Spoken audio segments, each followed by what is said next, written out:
नमस्कार, मी कुमारी नयन प्रकाश शिरसाट। माझं पहिलं साहित्य संमेलन आणि पहिल्यांदाच मी तुमच्या समोर माझी ही कविता ठेवते। आशा करते की या अल्लड चाफ्याला तुम्ही सांभाळून घ्याल। कवितेचं शीर्षक आहे चाफा।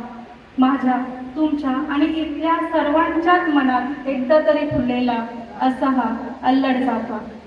चाफा वळणावरती एक होता चाफा, कोरडा आणि निस्तेज असा।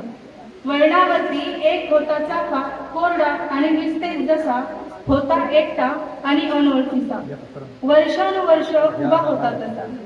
एक दिवस अचानक जोरदार बरसला पाऊस, एक दिवस अचानक जोरदार बरसला पाऊस आणि फुलायला लागला चाफा। चाफ्यानं पावसाबद्दलच्या मनात ठेवल्या साऱ्या भावना, पावसाला मात्र जमिनीचीच ओढ, याची त्याला मुळीच नाही कल्पना।